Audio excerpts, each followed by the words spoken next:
ay rated SPG.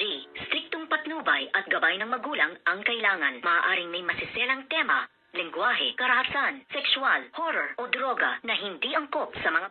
Good morning and welcome sa aking munting channel. Ipagtatapat na kaya ni Lola Aurea na medyo malala na ang kanyang kondisyon at sinabi nga ng doktor na wala pa nga ang gamot sa kanyang sakit na demensya at ngayon nga ay nag-aalala si Lola Aurea kung papaano nga niya ipapamana ang kanyang mga maiiwang mga ari-arian at ngayon nga ay naisip ni Lola Aurea na ipa-DNA test ang tatlong kanyang apo, lalo na nga ang dalawang kambal at dito nga ay nais niyang maturuan ng leksyon ang dalawang kambal hanggat hindi nga ito nagbabago ay hindi siya nagdidesisyon na ipamana na o gumawa na ng last will testament para nga sa kanyang mga kayamanan at ngayon nga ay naisipan niya lang ipa-DNA test at laking gulat nga ni Lola Aurea nang lumabas ang DNA test at malaman niyang hindi niya tunay na apo ang dalawang kambal at ang isa pang gumimbal kay Lola Aurea ay tanging si Ina lamang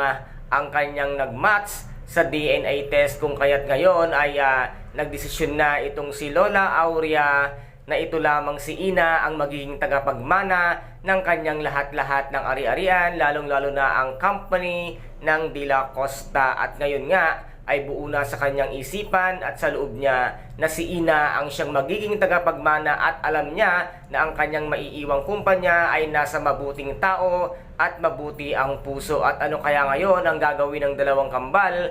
Ngayong malalaman na at idideklara na ni Lola Aurea ang katotohanan na si Ina lamang ang magiging tagapagmana at siya ang kanyang tunay na apo at kadugo dahil nga sa lumabas na DNA test. Ano kaya ngayon ang gagawin ng kambal? Ito na kaya ang magiging kalbaryo ng buhay ni Ina dahil sa hindi nga matanggap ni Joanna at Johan ang katotohanang si Ina lamang ang nag-iisang tagapagmana ng lahat ng ari-arian nito ngang si Lola Aurea. Kaya guys, ito po ang ating pakaabangan dito nga sa Shining Inheritance. At kung nagustuhan po ninyo ang aking videos for today, paki-subscribe na lamang po ng aking channel, paki-like and share para maging update kayo sa lahat ng gagawin kong videos. Maraming salamat po. Ingat, God bless and bye-bye!